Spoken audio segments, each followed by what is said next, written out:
Today, I will be discussing about one of the most common issues in SQL Server, and that is TempDB contention.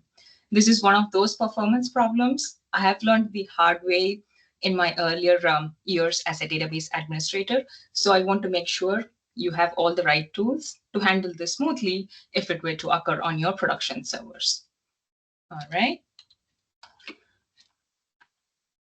About myself, I have been working as a SQL Server database administrator for 10 years now. I'm based out of Boston.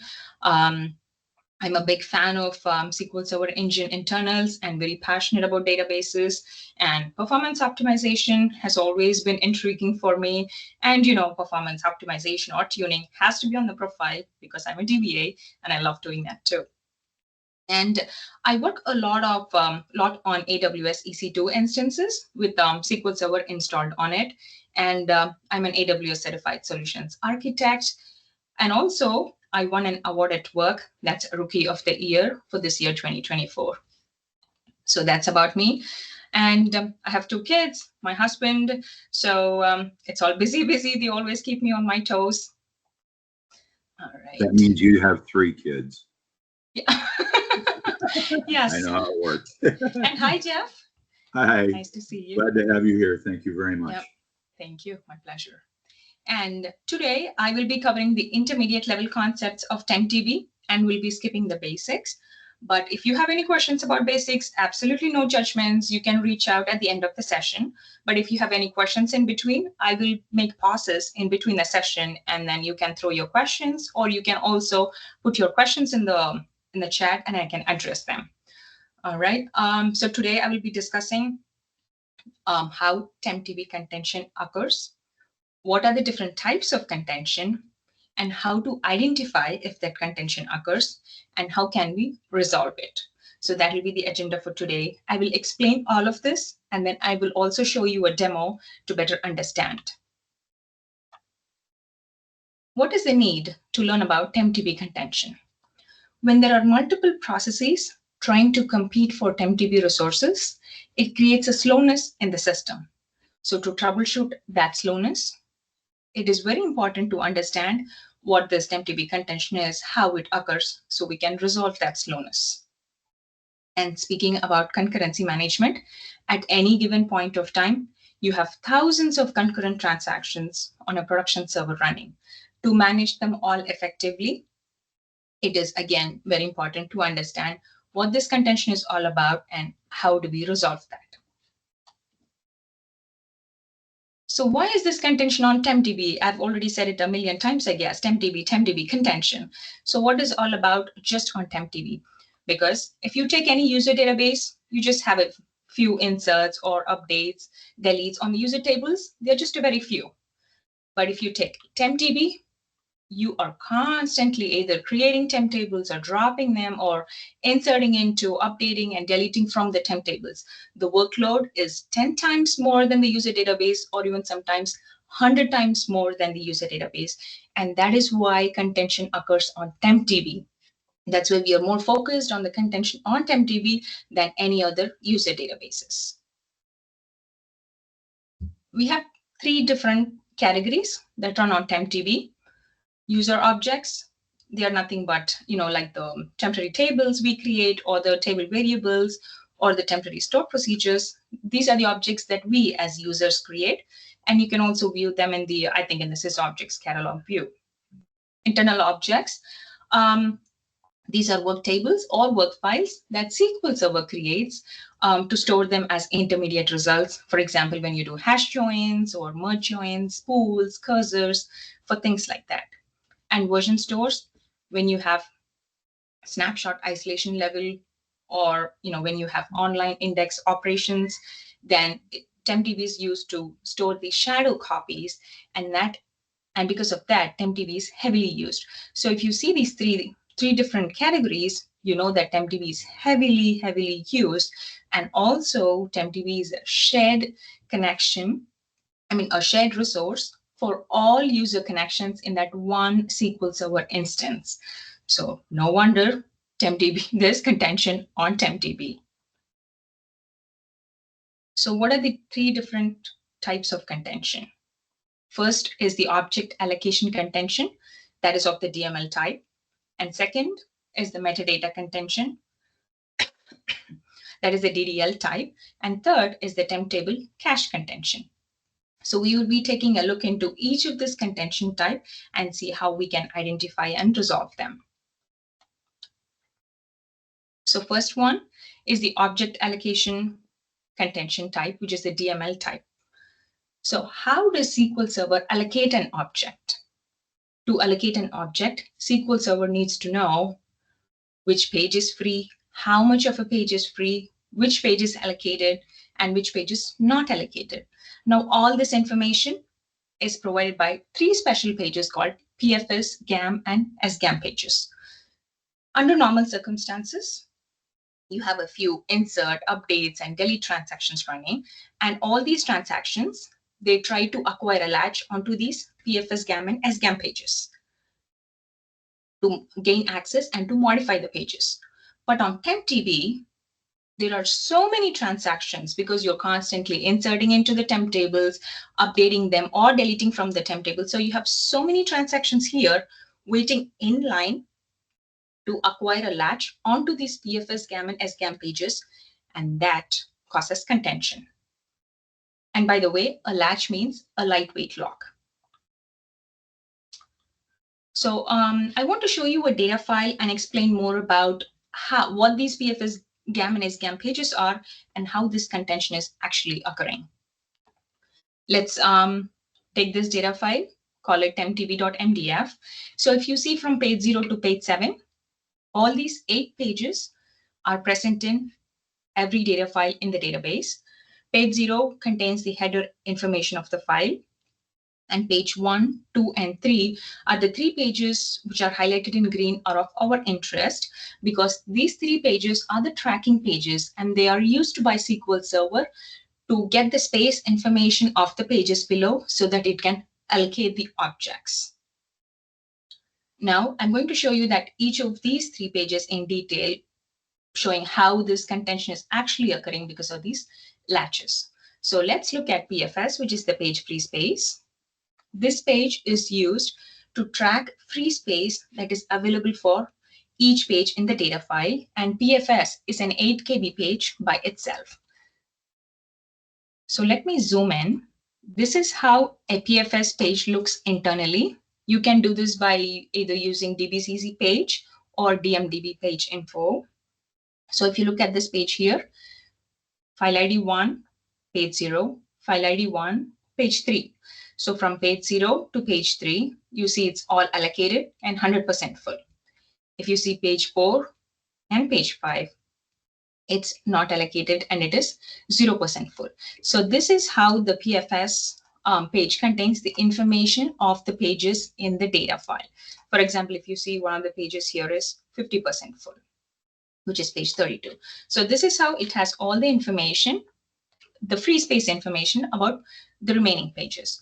So what happens now? All these insert, delete, and update operations, they need to acquire a latch onto this PFS page. And then similarly, if you look at the GAM page, so like how PFS page tracks the free space, GAM page tracks only the uniform extents if they are allocated or not. What is an extent? An extent is nothing but 8 pages. Uniform extent means all those 8 pages contain data of the same object. So if you look at the GAM page here again, let me zoom in. So if you see the GAM page, page 1 to, file ID 1, page 0 to file ID 1, page 150608, all these pages are now allocated. And if you see this 150616, this is not allocated. So this is how the GAM page looks internally. It will tell you which extents or pages are allocated and which is not allocated. So now all these operations, they again need to acquire a latch onto this GAM page to find out the allocation status of the page. Similarly, SGAM, but SGAM tracks only the mixed extents. GAM tracks the uniform extents and SGAM tracks only the mixed extents. Mixed extents means those 8 pages will contain data of different objects. So if you look at the SCAM page, just like the GAM page, this also has all the pages which says it is allocated or not allocated. And again, all the operations, they need to acquire a latch onto this SCAM page as well to find out which page is allocated and not allocated. So now we saw how the operations need to obtain a latch onto this PFS, GAM, and SGAM pages so it can allocate an object, means like trying to gain access to these pages and then modify them. All right, so if you look at this picture here, you see how all those multiple transactions are hitting on that data file, trying to acquire a latch, causing contention. So this is how contention occurs. Also, there are multiple sets of PFS, GAM, and SGAM pages in every data file. For example, page 1 is always PFS, page 2 is always GAM, and page 3 is always SGAM. And for every 8,088 pages, you will have a new PFS page popping up. And for every 511,232 pages, you have a new GAM page and followed by an SGAM page. Why this specific interval? I'm not going to go into the details about it, but I've written a blog post. If you're interested, you can take a look to find out why the PFS, GAM, and SGAM pages have that specific intervals in a data file. All right, so now we know what this contention is about and how this type of contention occurs. And it is called object allocation contention because to allocate an object, it is causing contention to acquire the latches. That is why it is called object allocation contention. Now we saw how to, we saw like how this contention occurs. Let's go ahead and see how to identify it. I will be showing you this in the demo, but I just want to show you here to actually identify it. Okay, so when you see wait types, which is the page latch, and 2 means this is the database ID, 2 is always for TempDB. So when you see page latches on TempDB database ID 2, this is the file ID. File ID can be anything. It is just not the number of data files on your database, on your TempDB database. And this one here is the page number. If you recall, 1 is PFS, 2 is GAM, and 3 is SGAM. And this could also be multiples of 8,088 or multiples of 511232. The thing is, you don't have to remember this because you can use the DMV here, DMDB page info, and it can give you this page information if it's PFS page or GAM page or SGAM page. So once you see page latches on TempDB, on PFS, GAM, or SGAM pages, then you know it is object allocation contention. So this is how you find out if this is object allocation contention or not.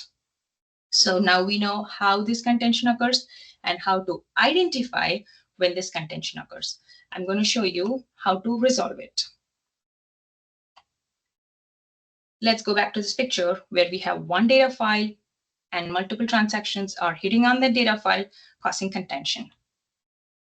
Imagine we have 4 new data files. Now all the transactions are spread across the multiple data files, all the allocations round robin across the data files, and that reduces the contention because instead of one set of PFS, GAM, and SGAM pages, you have 4 sets of PFS, GAM, and SGAM pages, and the allocations round robin across them. That reduces contention.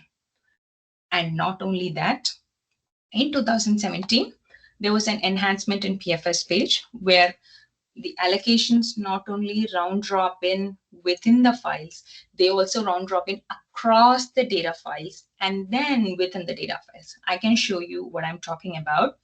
So if you see, this is allocation 1 and 2, 3, and 4. And then 5 comes down here. So it doesn't do 1, 2 in the same file. It goes 1, 2, 3, and 4. And then 5 comes down here. Then 6, 7, and 8. Imagine if you had another PFS3 here, then 9 would be coming on to this PFS3 here. So this type of enhancement in 2017 version really reduced the contention on the PFS page. All right. So in order to get rid of this contention, or maybe not get rid of, I will say mitigate this contention, we have to create multiple data files because of which the transactions will get spread across, and that will reduce the contention. Okay, so this is what we just saw. And how many data files should you be creating? So if you have a server with 4 logical processors, go ahead with 4 data files. If you have 8 logical processors, then I'll say go with 8 data files. But imagine you have 24 processors, start with 8 data files. Start with 8 data files. Check for this contention, which means if you see page latches on PFS, GAM, and SGAM pages, if you see this contention, then add another set of 4 data files.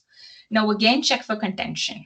If you still see contention, now add another set of 4 data files. So that is how you should be going. So always start with 4 data files, check for contention, always start with 8 data files, check for contention, and then add another 4. So that's how you should be going. But imagine you have more than 100 processors. And because in my case, in one of the production servers that I worked on, so I had 192 processors on that server. So that's a really big one. And I know I'm not going to start with 8 data files, which is the thumb rule. It is because on dev and test, I know how the pattern was, and I know how when there was a heavy workload, we had to like minimum do 64 data files on dev and test. So I know when you go to production, you don't start with 8 and then keep increasing 4. It's going to take a lot of time. So just don't go ahead and add 64 data files. You do it once you know the pattern, you see how the servers have behaved. Once you get the pattern, you will get the hang of it, like, oh, so now I think I can start from 16 or 24, things like that. So what I did is, because on dev and stage, we had 64 data files, I started with 32. I know I will be going beyond 64, but I just started with 32 and I checked the contention. It was still there. And then I went up to 96 data files on TempDB. So that's when the contention, I was able to mitigate the contention up to close to 85 to 90%. So that's how it is. So adding these data files, the thumb rule is start with 8, keep adding 4. But once you know the pattern of your environment, of your server, and you get the hang of it, you know where to start and how to keep adding the data files. When you add these data files, always create them with equal size. Because when you create them with equal size, SQL Server will round robin across the files, which is what we want. But if you create the files with unequal size, what happens is, which means one file is bigger than the other file, which also means one file has more empty space than the other file. So now all the transactions will start hitting on that file which has more empty space, and that will become a hotspot, causing contention, which is exactly what we don't want, because SQL Server follows the proportional fill algorithm when you have files of different sizes. Proportional fill algorithm means it will start hitting the files that has more empty space, because its aim is to make all the files of equal empty space. So that is why it is always good to create the data files with equal size and have SQL Server follow the round robin algorithm, because you will not have contention now, and it also helps. All right. And if you go by the version size, I really hope you're not on SQL 2014. It's out of support since last July. So if you're in case if you're still on 2014, then I'm sure you will have trace flags 1117 and 1118 turned on. I believe one is for that mixed extents and the other one is for auto grow. So that really did help a lot prior to SQL 2016. But from SQL 2016 and later versions, you don't have to turn on these trace flags because they're on by default, which means it comes with the install. And for SQL 2019, here's the interesting part now. So if you recall, we saw this contention on 3 pages, right? PFS, GAM, and SGAM. On 2019, what they did is, now all these threads that are waiting in line to acquire that latch on the PFS page, now they can all share the latch onto this PFS page. So there's no contention on PFS page anymore with 2019 version. So that was very good with 2019. So now we still have 2 more pages that still have contention, right? Which is the GAM page and SGAM page. And that was resolved in 2022, because now all the threads, again, they can also get a shared latch onto these pages. So they don't need exclusive or update latches anymore. They can just get shared latches, which means they can share the latches onto these pages, and there's no contention on GAM and SGAM pages. So if you are on this version 2022, there will be no contention on PFS, GAM, and SGAM pages, which means this type of contention is resolved in 2022. Object allocation contention type is resolved in 2022. It comes with the box. You don't have to resolve this manually. And that being said, you still have to follow all the best practices across all the versions. I still did have a question on 2022. So if I'm building a brand new server on 22, do I still need 64 data files or 96 data files? Well, Microsoft has no answer to that. What I read in their blog or what they suggest is just to go ahead with whatever recommendations they have made since the last 2 decades. And they said, like, if you feel like you need 64, just go ahead with 64. So I wasn't sure what I should be doing, but I know on 2022, even if I have 8 data files, the contention is resolved. But because this is the first version that's released with all this, with this GAM, SGAM page, contention resolved. So I haven't tried to reduce any number of data files. Even if I'm on 2022, I still maintain like 32, or 40 kind of data files just to be on the safer side. And I haven't seen any issues. So by far, I would say 2022 is the best version to reduce TempDB contention, especially of this type, the object allocation contention type. All right. So this brings us to the end of first type of contention. Any questions?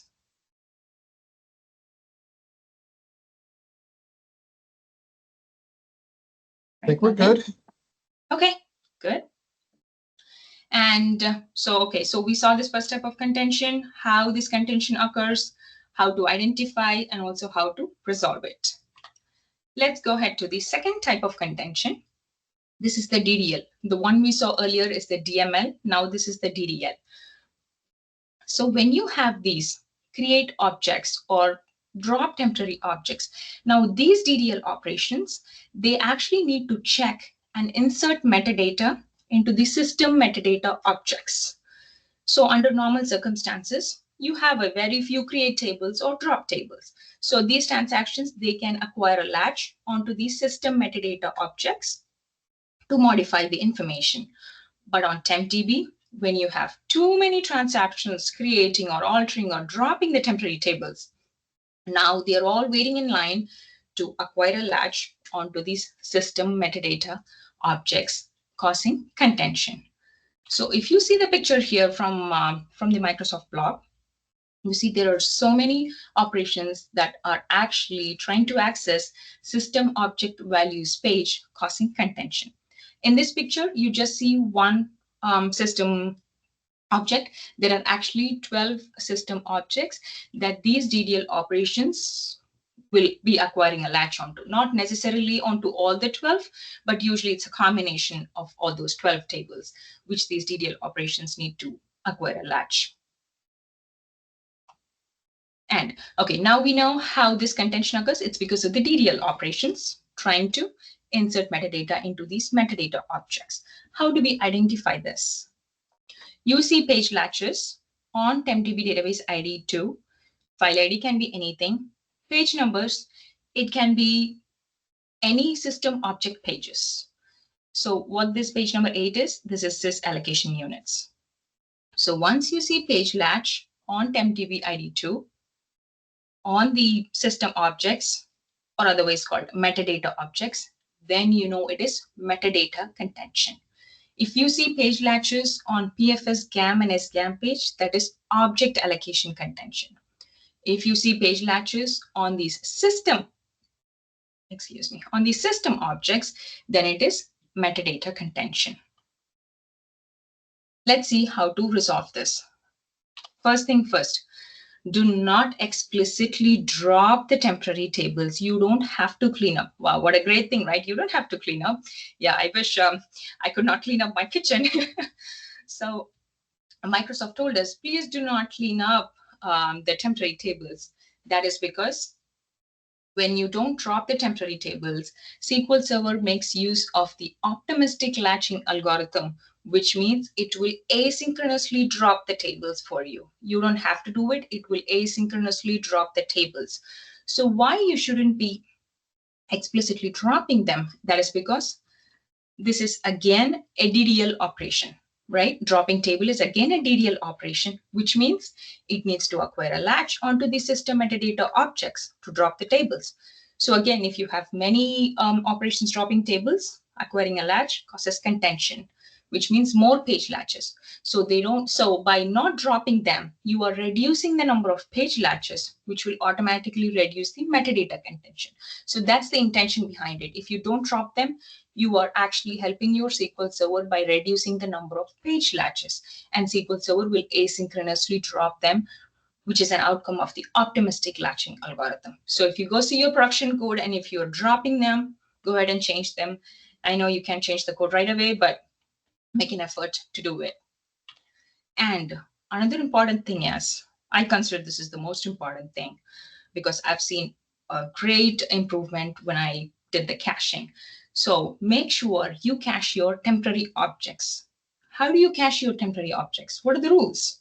So let me zoom in to this stored procedure here. I have created a temp table inside of this stored procedure, 3 columns, and an index is created inside the table definition. All right. So the main rules of caching is, do not alter the DDL outside of the table definition. So if you want to create the index in line with the table definition. Do not go outside of the table definition and say create clustered index, non-clustered index, or whatever. Or do not go outside and say alter index, blah, blah, blah. So whatever you want to do, create the index or whatever work you want to do about this table, just do it in line with the table definition. All right, do not alter the DDL outside the table definition. And when you create the temporary object, wrap it up inside a stored procedure or a trigger or a function. Do not give it as just an ad hoc statement. Wrap them up inside. So when you wrap it up inside, then it can cache it. So if you follow these simple rules, you'll be able to cache most of your temporary objects. And also there's one more thing about if you have, I think it's, if you have a temporary object size less than 8 megabytes, I think you will still be able to cache it. But I haven't really followed it because I don't think you can control the size of the temporary object in all cases. So I haven't really mentioned that here, but just throwing it out. I think by caching the temporary objects using these simple rules of not altering the DDL outside the table definition and creating the index in line with the definition and wrapping them up inside of a stored procedure, you will be able to cache 90% of the objects on your code. So after learning this, when I went back to my production code that was causing contention and I looked at the queries, I'm like, oh my goodness, the number of objects that are out there that are not being cached is crazy. So I worked with the application team and I had them change. First, of course, they are not interested in changing any of the code. They're like, don't touch the code, things will break. I'm like, yes, I know. I'll take the blame, that's fine. So I went ahead and showed them, so the number of things that you can change here. I'm not changing anything. I'm only trying to cache the things. So, I showed them how much we could cache, and that reduced a lot of page latches.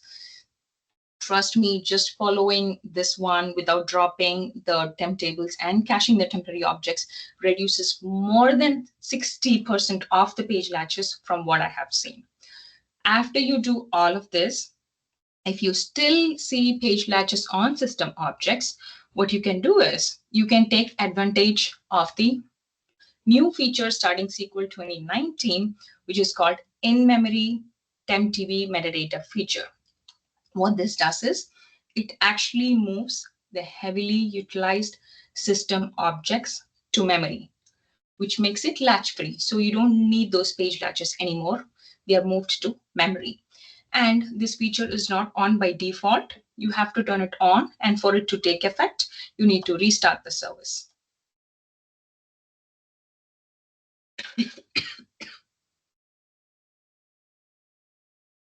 Excuse me. And these are the 12 tables that you see that are usually moved to the memory when you turn on this feature. So these are the 12 tables. And make sure if you're on 2019, make sure you are at a minimum of CU2. I think the latest is CU27 that was released last month. So make sure you're at, in 20s, but at least a minimum of CU2. It is because if you're not on CU2 or lesser than that, then it will not move these two tables, which means you will still see the page latches on these two tables and you won't be able to get rid of metadata contention. So it is important that you are on, at least one of the latest versions, which is good. So you can fully utilize this feature. All right. So you can use this in 2019 and 2022, but not any later than that. All right. So this brings us to the end of second type of contention. Any questions? All good. Okay.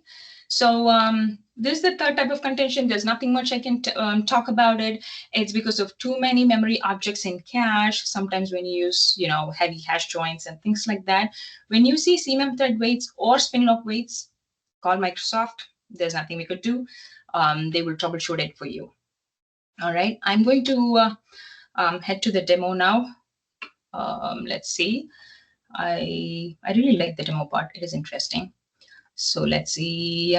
I'm going to show these two types of contention, which is the sorry, I had a cold last week and the cough is still lingering from that. So excuse me.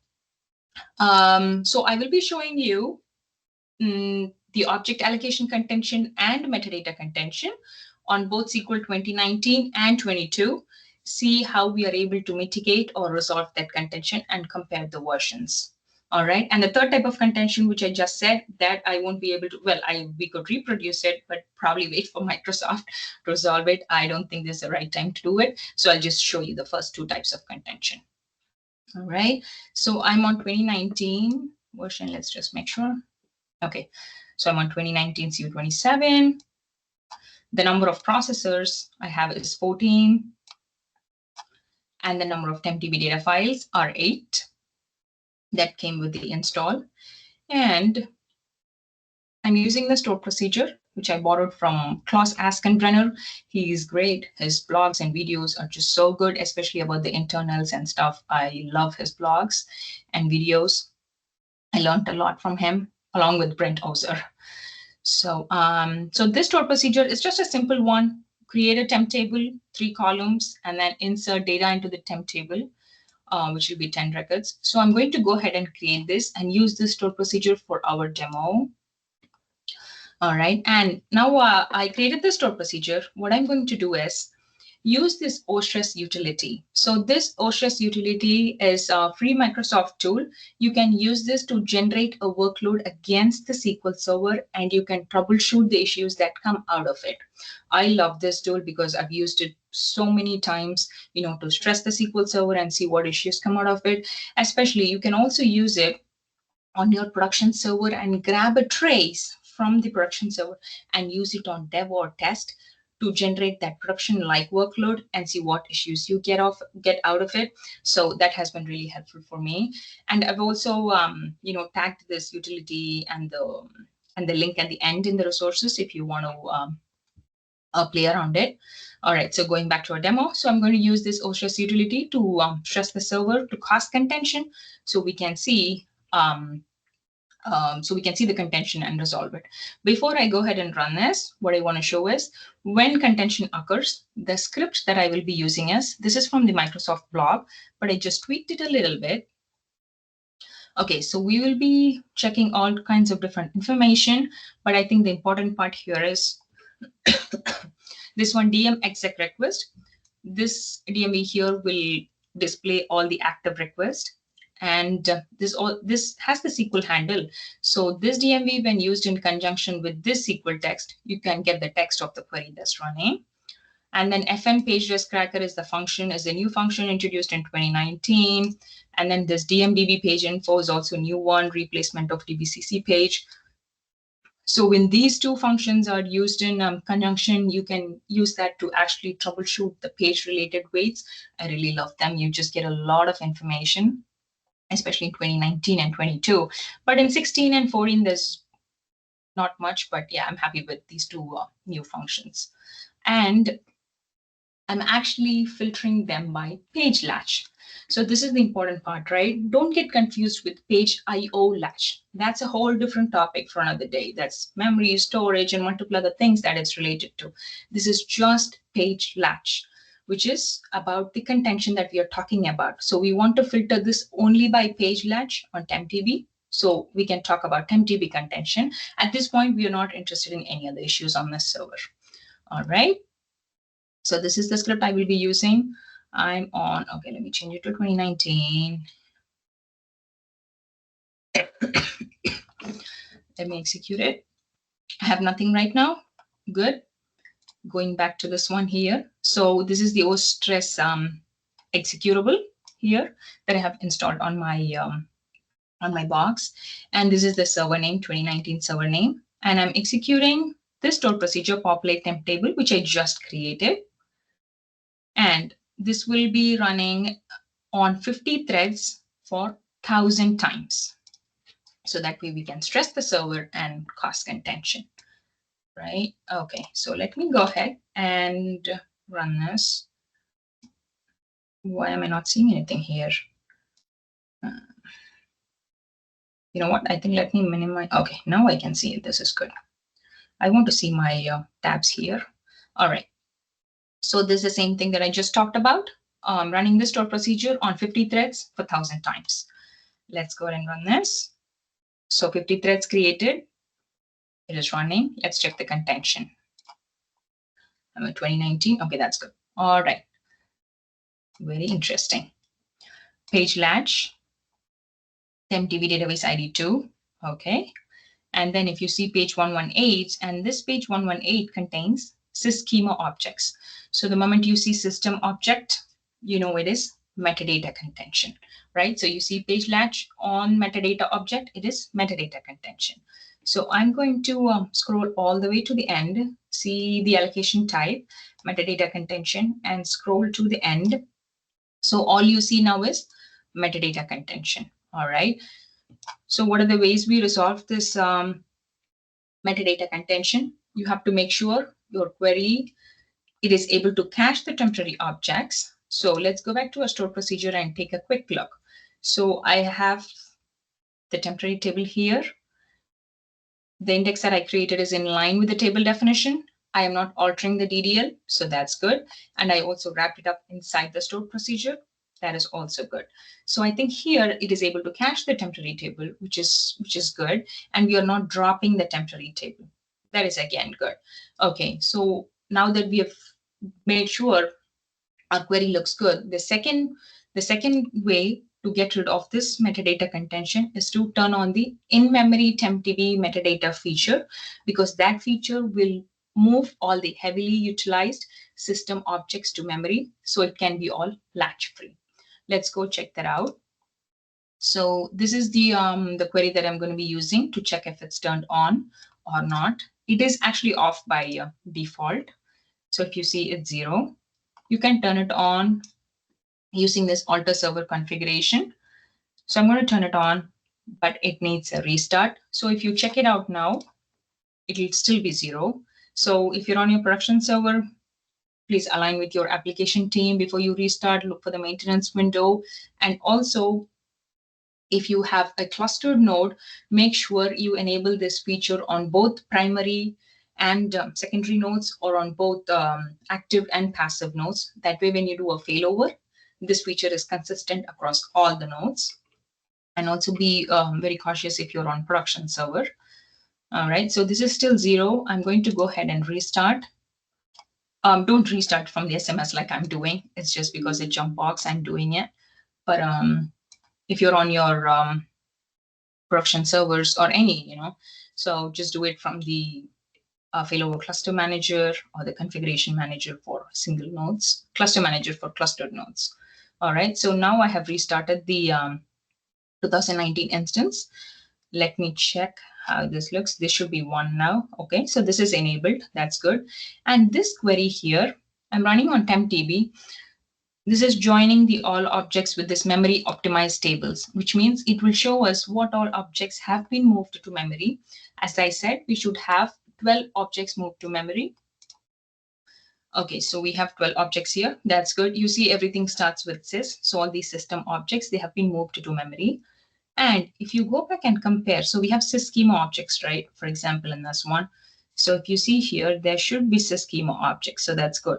So now when you run this workload, you should not see these page latches on the system objects anymore. So that's the benefit of this feature. All right. So now I'm going to go ahead and kick off this workload. So the only change that I have done is enabled that in-memory TempDB metadata feature. All right. So let's go ahead and run the same query. Check for contention. Okay. Now I don't see any of the system objects. Instead, I see GAM page. So there's page latch on GAM page. Okay. So let me also scroll to the right and make sure I don't see any metadata contention. So metadata contention is completely gone. So that's great. But we have a new problem here. That's allocation contention. And you know how to get rid of the allocation contention? You create the more number of data files because you're causing contention on this BFS, GAM, and SGAM pages. So we have to create more number of data files. All right. So let's go and check this one. How many data files do we have right now? I think we do have 8 that came with the install. What I'm doing is I'm going to add another 4 data files of equal size. All right, so I'm going to run these, add these. Okay, let me add these 4 data files and I should have 12 now. That's good. Okay, so before I kick off the workload, what I want to do is, here is the perfmon for 2019. What I did is added the page latch weights here and batch requests per second here. The reason I chose perfmon now is it's because, well, you could add the data files and see some page latches. And then you see page latches and you try to add another set of data files, but you will not know where to stop if you're just staring at SSMS because you will not know how many page latches are exactly coming in. But when you use perfmon, you can actually see the spike and you can see how much it's getting reduced. Like, is it reduced by 10% or 50%? And then you can eventually decide that sweet spot where you actually want to stop adding the data files. So that's the reason I'm bringing up perfmon. Now you will be able to clearly see when I actually run the workload and see the spikes. All right, so let me go ahead and, okay, I'll also bring this up probably to the other side. I'll keep it here. Okay, I'm going to start this. I'm on 2019. I'm going to start this and then run this workload. You see here, green is the throughput and red is the number of page latches. So we have added actually 4 data files and let's see how many page latches we are getting. So at this point, I think we are having close to 6,000. So the maximum was 6,000. Let's stop it at this point. So we have 6,000 page latches at this moment. So I think I want to add another 4 more data files and see if that spike goes down. Okay, so we have 12 now. I'm going to go ahead and add 4 more. So I should have 16 data files. All right, okay, so now let me start the perfmon again and kick off the workload. So now I have 4 more data files here added. Compared to this graph, let's see how many page latches we get. Well, not really that much, still 6,000. It didn't reduce much. Okay, let's try by adding another 4 and see if it really does something. Otherwise, I'm going to stop it at this point. You have 4 data files added and I have 20 data files. Okay, so let's see. I'm going to start this and then 2019. Okay, let's see how the spike looks like now. So it's at 2000 for now. Okay, so now we do see a decrease in the graph in the spike. So this is good. Okay, so you see what I'm saying? We saw somewhere around 6,000 latches and now we see maybe 2,000 to 2,500 latches. So this is almost like maybe I'd say more than 50% reduction in latches from 6,000 to less than 3,000. So this is good, right? 50% reduction in those page latches by adding data files. What you could do is we could also add another 4 data files to see if it goes down. But we could go ahead and add, but the thing is, how much of a difference is it going to make? Maybe like another 500,000 page latches is going to go down. So I think, to me, I think like, okay, fine, I'll just stop it at this point and see how things are. So that's about it with SQL 2019. You won't be able to completely resolve this object allocation contention. You can only mitigate it to some extent. Sometimes, even though you keep adding the data files, the graph just remains the same. I've tried this on multiple servers. So once you get the hang of it, you know where to stop. You'll find that sweet spot and stop, and then you'll be like, fine, I'm not going to add any more data files. I'm not going to see a big difference. So here we see 50% reduction, which I think is really good. So let's stop it. Let's stop at it for now. So what we saw is SQL 2019 version. We saw two types of contention. Metadata contention, we were able to get rid of it by caching the objects and also by using the in-memory TempDB metadata feature. And the second type is the object allocation contention that we saw. We were able to mitigate it, but not resolve it by adding data files. So I think we added 4, 4, and 4, 12 data files. We were able to mitigate it, probably reduce it by 50%. So I'll stop it at here. Now let's move to SQL 2022. All right, so this is SQL 22. Let's check the version 22 CU13. And how many processors do we have? 14. And the number of data files should be 8 on TempDB. It's the exact store procedure that we just dealt with. Let's go and create it. Create the table, temp table, and then insert records. And now I'm going to run this ostress utility. Everything is the same except for the SQL Server name, which is 22. And the contention script is also the same that I'm going to run on 22. If I run now, there's absolutely nothing because I haven't run the workload yet. I'm going to go run this 22. It's on 2022, 50 on 50 threads for 1,000 times. Like this, and then check contention. All right, I see page latches on system objects. So this is all metadata objects. Metadata contention. Okay, so we know how to get rid of this. Our query is good. Let's go ahead and turn on the in-memory TempDB metadata feature. I'm on 22. This is right now, the server property is 0. Let's check the, let's enable this configuration. Okay, if you see, this will still be 0 because I haven't restarted it yet. 2022. Let me restart. Okay, the window comes on the other side of the monitor. All right. It's almost done. Okay. So if you check this property, you should see this in-memory TempDB feature is turned on, and we should see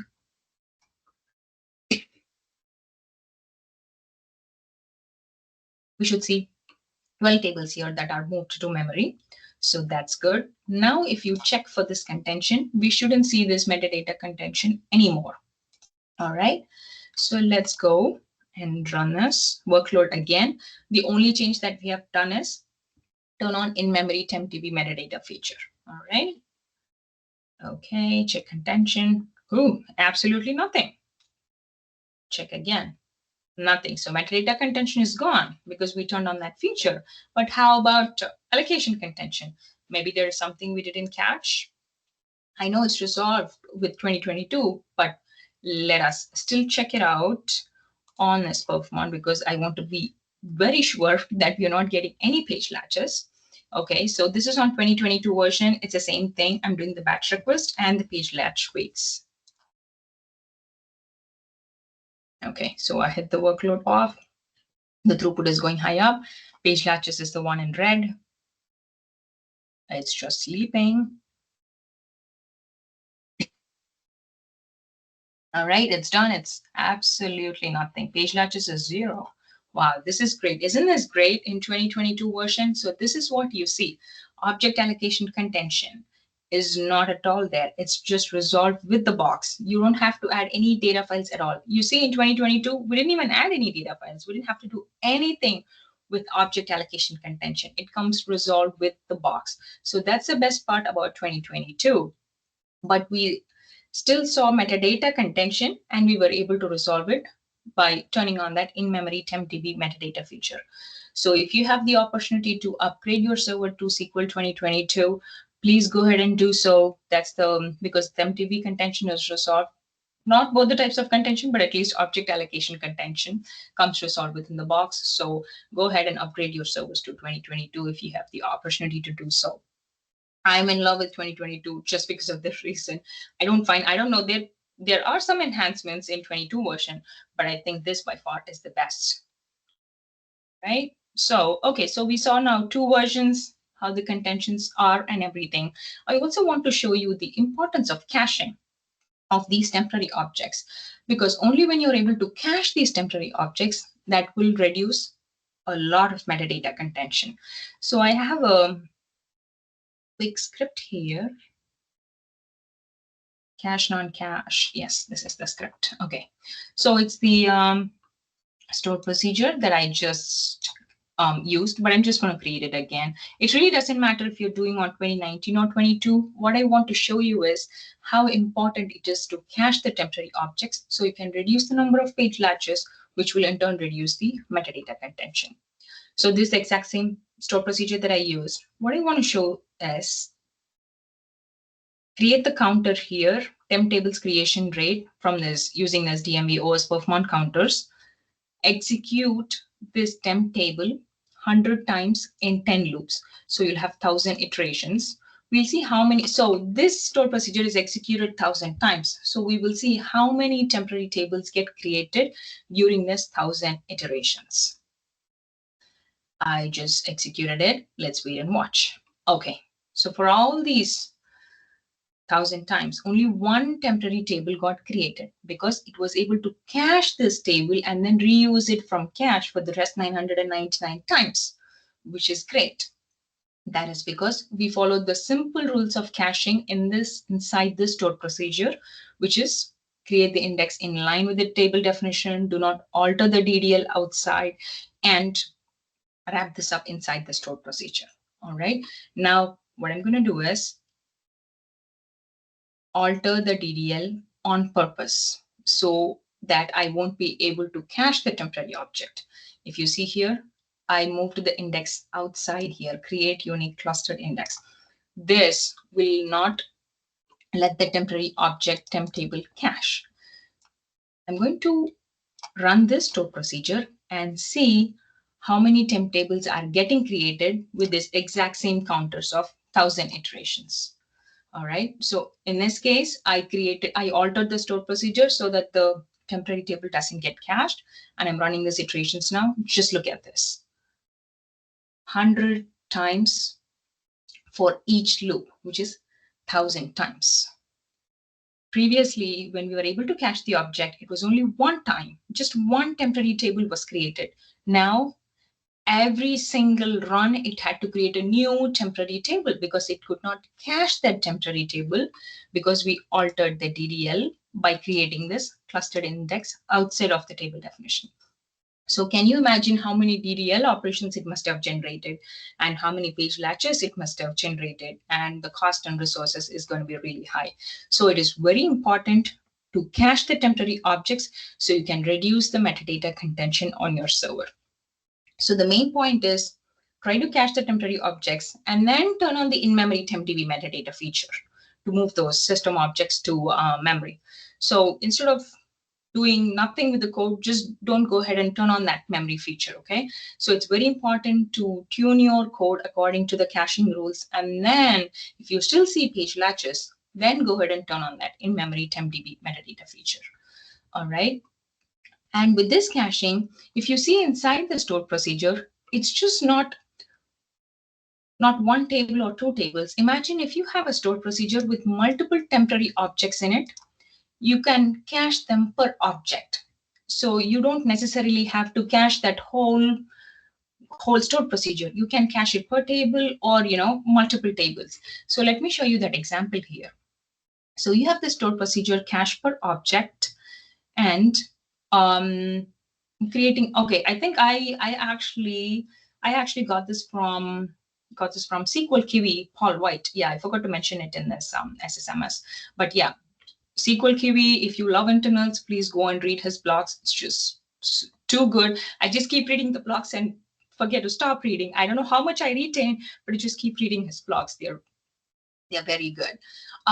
So I think he explained it so good. I loved it and I took it into my demo. So let's call this store procedure cache per object and create 3 temp tables. So in these 3 temp tables, I'm not creating an indexes or I'm not altering it outside. So let's see how many we are able to cache. And I'm going to just free the cache for now so that we don't have other things. And I'm going to execute this store procedure. And so this query here will list the cached tables because the cache tables usually start with this hash and then the hexadecimal number.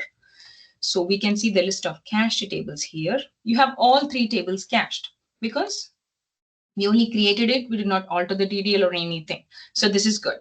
Now let's go ahead and intentionally alter the indexes. Alter the temp tables for 2 and 3. So here 2 and 3, I'm altering the DDL on purpose, which means 2 and 3 will not be able to cache, but 1 should still be cached in the memory. Let's check it out. Okay, let me free the cache again. And now execute the store proc.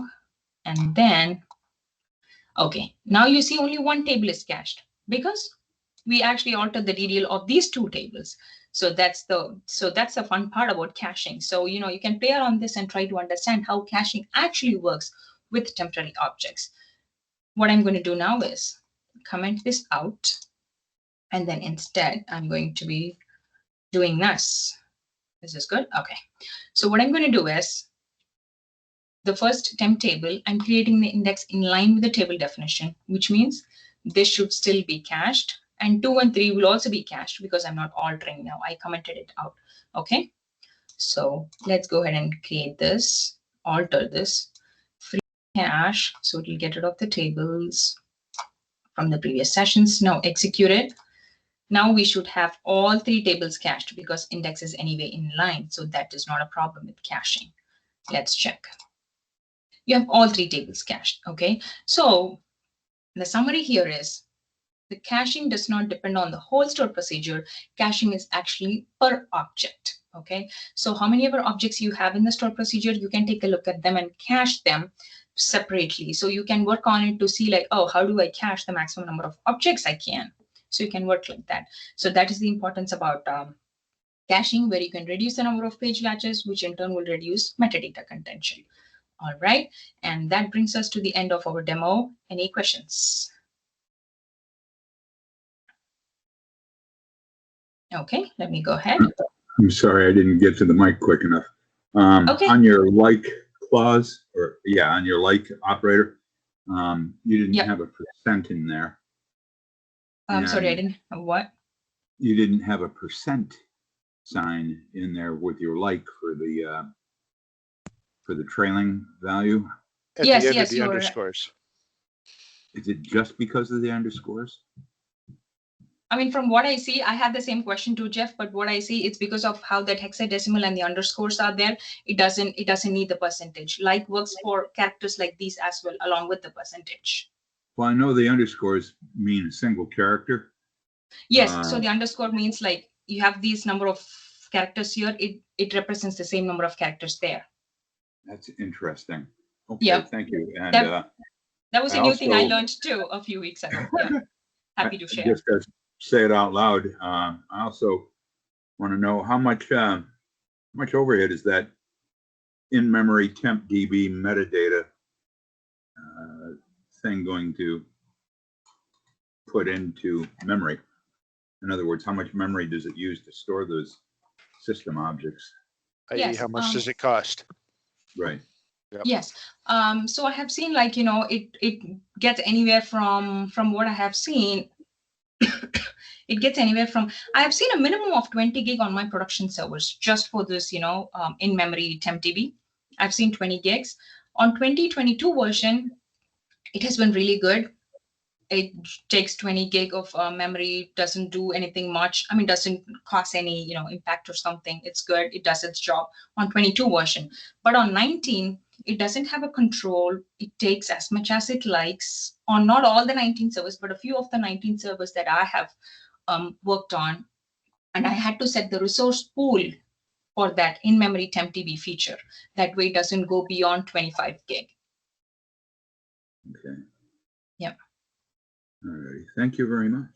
Yep. Thank you. On Yeah, I that am exact- paying attention. on that exact note, Haripriya, Yep. if you add up some of the size of all of those system tables, Mhm. is that how much turning it on costs, or is there an additional, penalty? Oh, there is actually an additional penalty too. It's Okay. not just the sum of the tables. It's just there's some additional thing too, but I'm not sure what that addition extra stuff is. But yeah, there is not just the Okay. system object size. I kind of expected, 15%, just because. Mhm. This is Microsoft, right? Yes. Okay. Yes. Thank you. Yep. Thank you. Okay. Anything else about this demo? Okay. Let me go back to the all right. So we are done with our demo. And this is the summary. We have three types of contention. First one is the object allocation contention. You see page latches on PFS, GAM, and SGAM pages, then you know it is object allocation contention. On versions less than 20 SQL 2022, you have to create multiple data files in sets of 4 with equal size to get rid of this contention. On 2022, this contention is resolved within the box. You don't have to do anything at all. But on version SQL 2019 and lower, you can only mitigate this, but you cannot completely resolve this contention from what I've seen. All right. And the second type of contention is the metadata contention. When you see page latches on system object pages, then you know it is metadata contention. To reduce this type of contention, you can make sure that you don't drop the temporary objects and you cache the temporary objects as much as possible. And after doing all of this, turn on in-memory TempDB metadata feature. You can do this on 2019 and 2022, where this feature is available. It's not available in any versions lower than 2019. So you can take advantage of this in these two latest versions, but it works the best in 2022. In 2019, it's like hit or miss. And temp table cache contention, there's nothing we could do about it. It's just FYI. And if you happen to see these CMM thread weights or spin lock weights, just call Microsoft like this guy does. And tying back to this, like, what is the need for us to learn about this TempDB contention? So we addressed the slowness. So there was slowness. If you don't cache the temporary objects, then it's going to every time, create the temporary objects. So that's part of the slowness. And also we have this in-memory TempDB metadata feature that you can take advantage of. So, trying to understand what TempDB contention is, then you can troubleshoot and resolve this slowness. And similarly for concurrency management, when you have all those concurrent transactions running, you can manage them effectively by creating more number of data files. And you will know when or how to create data files only if you understand what this TempDB contention is all about. And these are some of the resources that I really like and that have really helped me do things. I think I forgot to add a couple ones here that I was thinking this morning, but I'm going to go ahead and edit it. And also put it up on my GitHub. You can find these, find this slide deck, the demos, the scripts, everything that I used on this GitHub, if you want to take a look at it. And if you have any questions, feel free to send me an email or DM me on LinkedIn. And I've written some posts about internals. I've just started writing something. So this is, I think, a shameless post about, like, I have this Substack post that if you want to go and read. And any questions now?